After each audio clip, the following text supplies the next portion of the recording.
Muito bem, vamos então para a próxima apresentação, cujo tema é o papel da autoridade marítima na avaliação de novas operações e infraestruturas portuárias.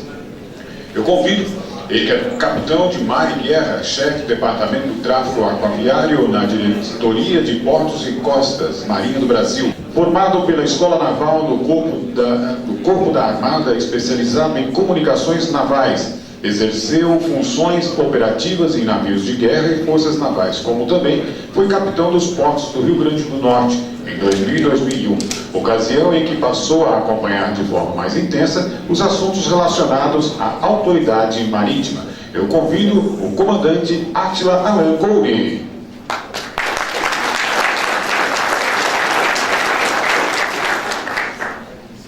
Bom dia a todos de novo. Eu vou começar um pouquinho diferente. Como eu estou representando a diretoria de Portos e Costas, eu vou com um filminho institucional de 5 minutos.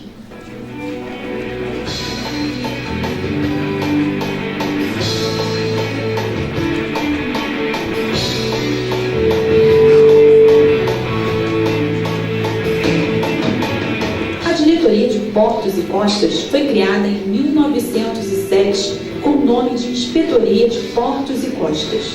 Teve outros nomes desde então, mas jamais perdeu o foco nos seus 3 pilares: a salvaguarda da vida humana, a segurança da navegação e a prevenção da poluição hídrica. A DPC tem em sua estrutura organizacional áreas voltadas especificamente para cada um desses pilares. A Superintendência do Ensino Profissional Marítimo promove a formação de pessoal da maneira mais atualizada e especializada possível, alinhada às necessidades do mercado de trabalho. Os investimentos em material e em pessoal se multiplicam a cada ano com a inauguração de novas salas de aula e a modernização dos simuladores. Estas ações têm elevado a excelência dos Centros de Instrução Almirante Graça Aranha, CIAGA, no Rio de Janeiro, e Almirante Braz de Aguiar, CIABA, em Belém. Anualmente, profissionais capacitados e habilitados são entregues ao mercado. Eles são oriundos desses centros de instrução e das capitanias dos portos e das delegacias e agências subordinadas, e estão aptos a desempenharem suas atividades conscientes de sua responsabilidade com o próximo e com o meio ambiente.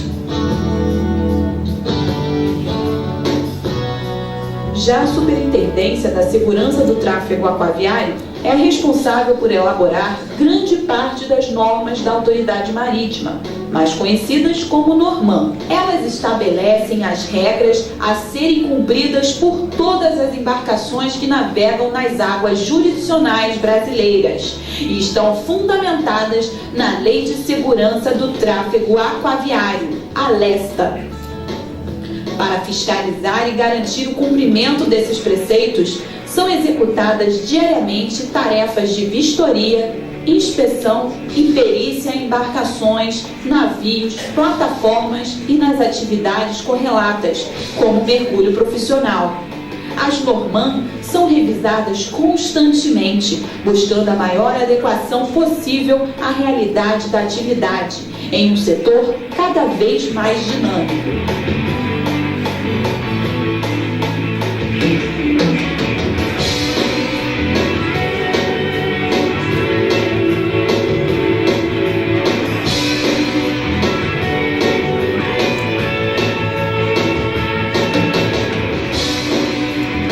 A DPC também atua como diretoria técnica especializada em gestão ambiental, por meio da Superintendência de Meio Ambiente. Ela orienta a implantação e a manutenção dos sistemas de gestão ambiental nas organizações militares da Marinha do Brasil e elabora laudos técnicos ambientais relativos a derramamentos de óleo e de seus derivados nas águas jurisdicionais brasileiras.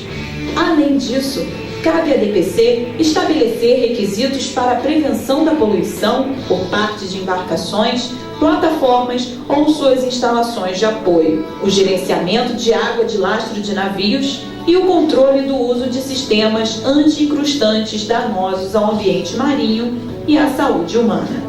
Ao longo de sua história, a DPC acompanha o fortalecimento da mentalidade marítima na sociedade brasileira e as várias transformações do transporte aquaviário. Mas nenhum desafio se assemelha ao que se enfrenta desde a última década.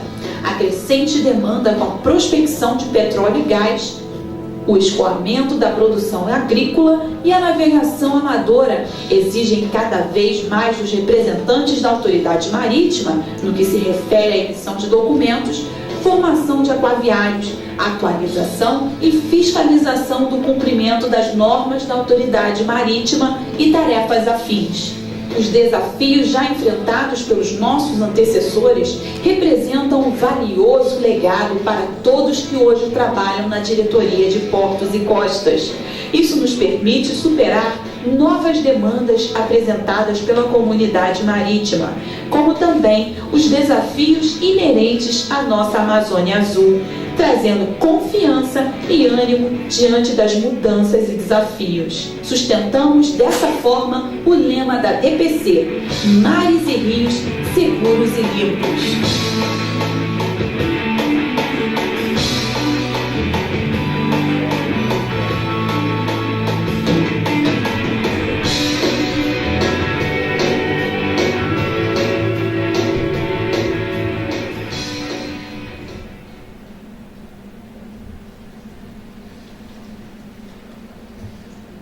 Bom, senhores, o que me foi pedido para apresentar foi o papel da Marinha na avaliação das operações e estruturas portuárias, né? A DPC leva desde sempre no nome essa preocupação, Diretoria de Portos e Costas. Então a gente está completamente envolvido com isso. O nosso papel na DPC é basicamente normativo. Nós emitimos todas as normas da autoridade marítima basicamente junto com a DHN, a Diretoria de Hidrografia e Navegação.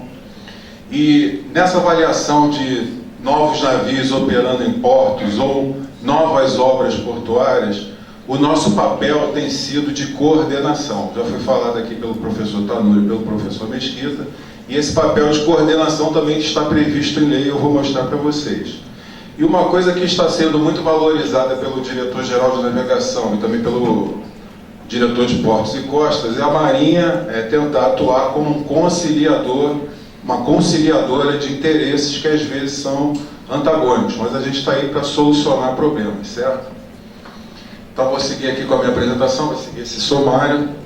Considerações iniciais, atribuições da Autoridade Marítima e legislação básica, atribuições da Autoridade Marítima nas atividades portuárias, norma 11, norma 8 e conclusões. Como a gente viu no filminho, a gente segue a legislação nacional e também o que se faz, o que se dita na Organização Marítima Mundial, na IALA e na OHI. E a gente, internamente, tem como linha mestra aqui a Lei de Segurança do Tráfego Aquaviário. Isso tudo vai derivando até chegar nas nossas normas da Autoridade Marítima. Peço desculpa aqui pela formatação, deve ser problema de LibreOffice com Word. Então, o nosso sistema de normas e regulamentos está identificado aqui nessa pirâmide. Tudo isso para garantir a segurança da navegação, salvaguarda da vida humana no mar e a prevenção da poluição hídrica. A história começa aqui na Lei Complementar 97/99, que atribui algumas atividades subsidiárias para a Marinha do Brasil, certo? Também temos a nossa Lei de Segurança do Tráfego Aquaviário, o decreto que regulamenta essa lei e, como eu já falei, as nossas normas. Dentro dessas atividades subsidiárias, foi delegado ao comandante da Marinha prover a segurança da navegação aquaviária. Uma das tarefas dele, dentro dessa lei, é prover a segurança da navegação aquaviária. E o comandante da Marinha, que é o almirante Léo Ferreira, é a autoridade marítima de acordo com a Lei 97/99. Então, a Marinha do Brasil, hoje em dia, tem esse papel dual. Ela é uma força armada de combate, mas também é uma força, exerce o papel da autoridade marítima brasileira. Voltando aqui ao nosso foco do problema, a LESTA, a Lei de Segurança do Tráfego Aquaviário, prevê, dentre as atribuições da autoridade marítima, elaborar normas para tráfego e permanência das embarcações nas águas jurisdicionais brasileiras. Várias outras, mas eu destaquei aqui para o que interessa aqui para o nosso seminário, essas duas: execução de obras, dragagens, pesquisas e lavra de minerais sobre e às margens das águas de jurisdição nacional, no que concerne ao ordenamento do espaço aquaviário e a segurança da navegação. Isso resume tudo. Toda vez que se faz uma obra, a preocupação da Marinha é saber se aquela obra, inserida naquele local, próximo de outras obras, vai interferir ou não com o tráfego aquaviário, vai causar algum constrangimento ou perigo à navegação, se vai interromper ou prejudicar o tráfego aquaviário, ou se vai ainda interferir em alguma obra futura planejada. Então, nossa preocupação é somente essa. É por isso que a gente escreve essas normas. Ainda relacionadas ao problema, nós temos a Norma 4, que trata de operação de embarcações estrangeiras em nossas águas. A Norma 8 eu já falei, Norma 11 eu já falei. E essas duas aqui, muito importantes aqui para o nosso problema. A Norma 17, que trata dos auxílios à navegação, e a Norma 25, levantamentos hidrográficos. Essas consultas, essas normas podem ser feitas no nosso site, que está aí descrito. Aqui nesse link aqui. Bom, isso aqui é só para mostrar um pouquinho como é que a gente está disposto no território nacional. Somos 63 organizações militares. Nós temos, além das nossas águas jurisdicionais, nós temos que dar conta aqui na nossa área de salvamento marítimo. Nós também temos preocupação com as hidrovias, os problemas de navegação que elas podem nos apresentar. E agora eu vou entrar um pouquinho no que eu falei sobre aquele papel de coordenação da autoridade marítima. Isso aí, além dos portos, está escrito lá: exploração dos portos organizados e instalações portuárias com o objetivo de aumentar a competitividade e o desenvolvimento do país. Deve seguir as seguintes diretrizes. Bom, logo no início do artigo 3 está escrito aumentar a competitividade. Isso normalmente está associado ao aumento do navio e o porte do navio, certo? Mas a gente está preocupado com a segurança da navegação. E na própria lei dos portos fala que há de se promover a segurança da navegação na entrada e na saída das embarcações dos portos. Então, isso aqui tem a ver com a dimensão do canal de acesso, tem a ver com perigos à navegação e tem a ver com interferências ao tráfego. Então, esse aspecto econômico de desenvolvimento dos portos nacionais, da entrada e saída de navios de maior porte, eles têm que estar harmonizados com os interesses e observar os critérios de segurança que a Marinha estabelece.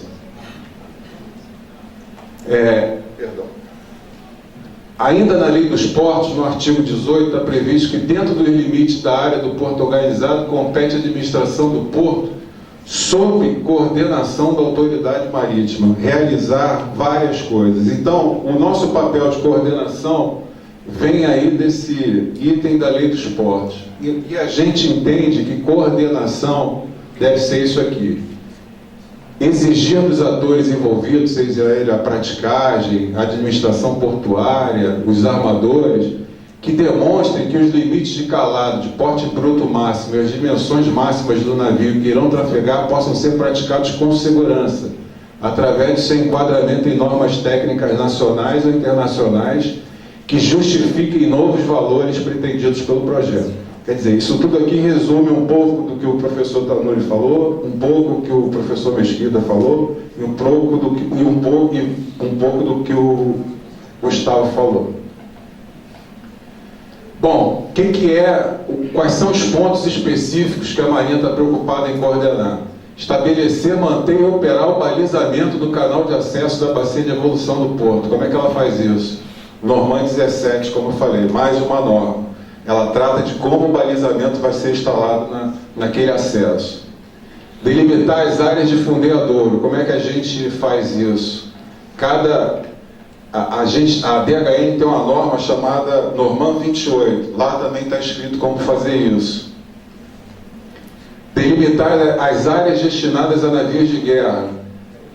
Estabelecer e divulgar o calado máximo de operação do navio em função dos levantamentos batimétricos efetuados sob sua responsabilidade. Aqui a gente usa a norma do Capitão dos Portos e aqui a gente usa a Norma 25 da DHN. Estabelecer e divulgar o porte bruto máximo e as dimensões máximas dos navios que travegarão em função das limitações e características físicas do cais do porto. Isso aqui é mais uma vez o resumo de tudo que foi dito aqui.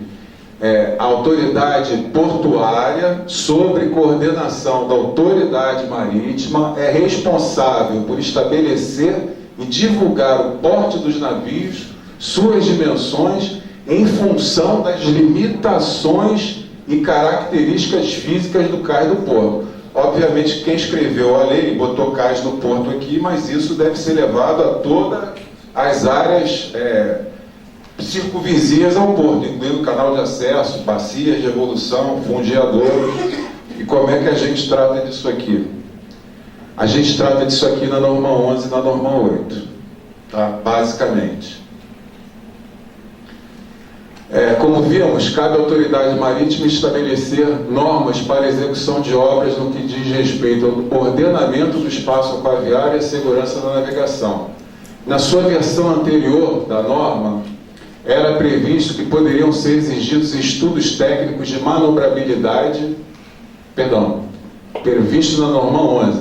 Na sua versão anterior da Norma 11, era previsto que poderiam ser exigidos estudos técnicos de manobrabilidade ou de simulações, tendo-se literatura básica para esses estudos, o relatório 121 do PIANC e a antiga BNT. Na sua nova versão, aprovada recentemente, organizamos melhor o método de apresentação dessas obras para avaliação das capitanias dos portos, discriminando diversos tipos de obras portuárias. Nessa versão, novamente, a gente faz referência ao PIANC e à nova BNT, que possui critérios e metodologia que vêm ao encontro das necessidades da autoridade marítima. Também foi previsto na Norma 11 que podem ser apresentados critérios de cálculos e metodologia de outras instituições de referência. O professor Mesquita aqui chamou a atenção, quando foi elaborada a nova BNT, ele fez referência ao regulamento de obra marítima da Espanha, aos regulamentos japoneses, enfim. A gente pode aceitar outra metodologia de cálculo, desde que se comprove para a gente que aquela metodologia está correta e vai ser adequada a aceitar o novo navio. Na Norma 8 é previsto que a autoridade marítima, conforme legislação em vigor, coordenará o estabelecimento e a divulgação a serem realizados pela administração do porto do calado máximo de operação dos navios, do porte bruto máximo e das dimensões máximas, bem como a delimitação das áreas do porto organizado, das áreas de fundeadouro, de fundeio, de inspeção sanitária e de polícia marítima. Por que a gente botou isso? Para reforçar aquele trabalho de coordenação que eu falei aqui no início.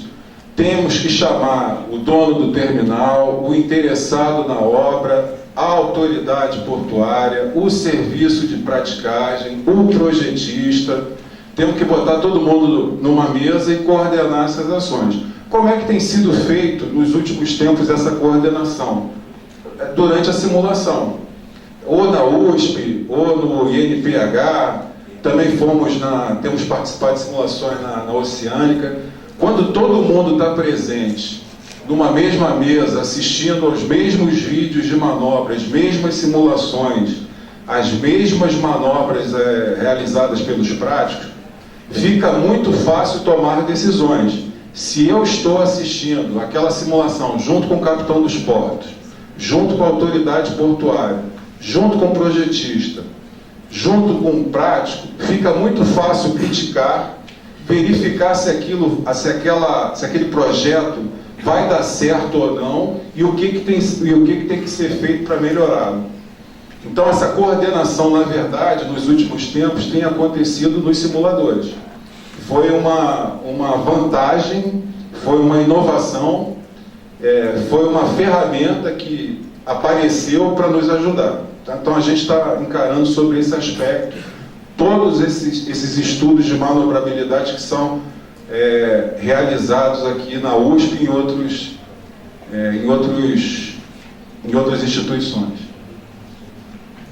Em casos de divergências entre os segmentos envolvidos nas operações portuárias que possam repercutir na segurança da navegação, a capitania, delegacia ou agência deverá promover reuniões com os representantes das administrações dos portos, firmas de consultoria especializadas, outras organizações da Marinha e, quando necessário, devidamente assessorado por práticos convocados nos termos da Norma 12. Na Norma 12 está escrito lá que o prático é um assessor da autoridade marítima também, certo?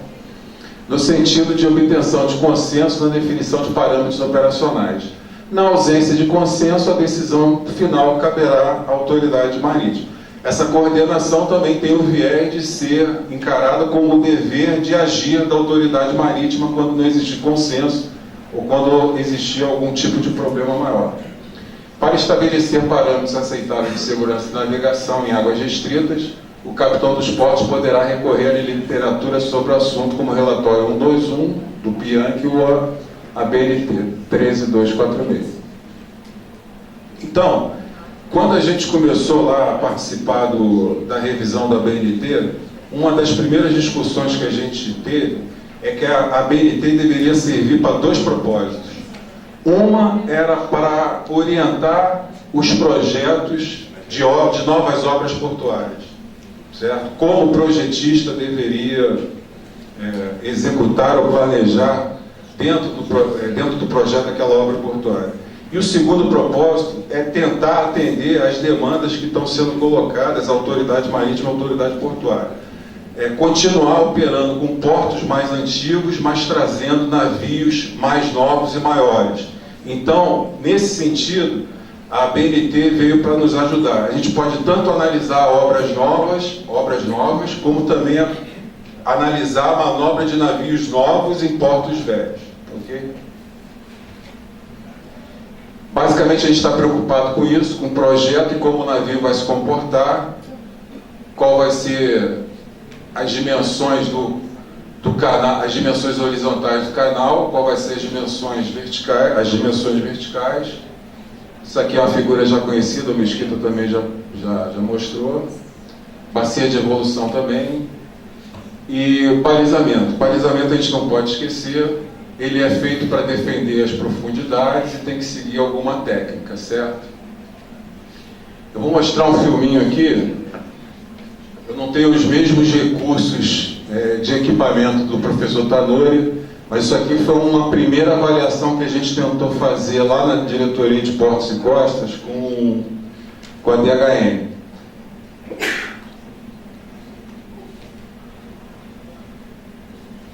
Por que eu estou mostrando isso aqui? Esse contorno aqui, como a gente não tinha nenhum simulador para tentar fazer uma análise, a gente projetou a sombra do navio no fundo do mar, certo? Eu estou mostrando aqui um perfil batimétrico que a gente, não vou citar o porto porque isso não interessa, nem a data, mas eu estou citando aqui o perfil batimétrico porque existem algumas questões que são apresentadas para a Marinha e às vezes a culpa é da Marinha, né?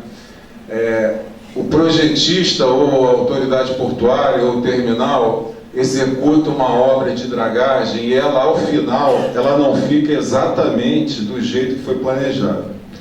Vocês podem ver aqui, a figura, o filme vai seguir, vocês vão identificar vários calombos aqui nessa curva. Aqui eu vou depois comentar sobre o balizamento. Especialmente essa obra foi dragada em cunha. Ela não atingiu a profundidade esperada. Logo, num segundo momento, o levantamento hidrográfico não foi aprovado.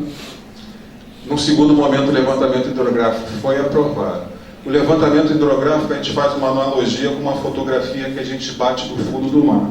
Se a fotografia for boa, a diretoria de hidrografia, o Centro de Hidrografia da Marinha vai aprovar aquela fotografia, vai dizer, a fotografia é boa, ela é nítida.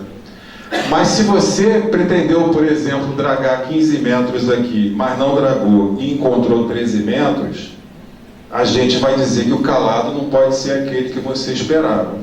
Então a gente pode reprovar tanto o levantamento hidrográfico, como pode ser mais restritivo no estabelecimento do calado, certo? Primeiro problema aqui, o navio logo tocou o fundo aqui. Aqui essas boias aqui foram colocadas no talude, elas não...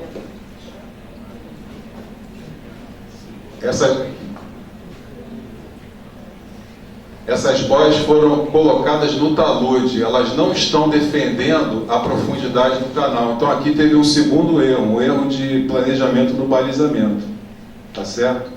Quer dizer, a obra, ela foi planejada pensando-se apenas na profundidade, não foi planejada pensando-se na largura do canal nem nas curvas. Então a gente prosseguiu com a simulação.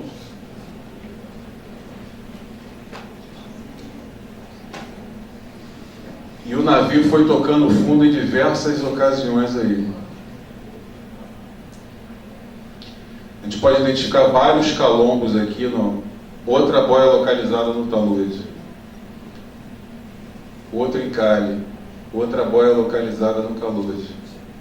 Quer dizer, gastamos aqui um dinheiro para fazer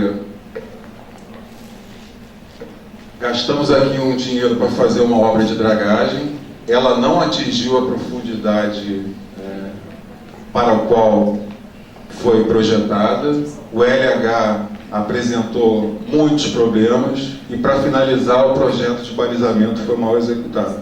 É com tudo isso aí que a gente está preocupado lá na diretoria de Portos e Costas e, por extensão, as capitanias dos portos, tá bom? Então, nesse sentido, a norma da BNT veio para nos ajudar. É isso que eu tinha para falar. Obrigado.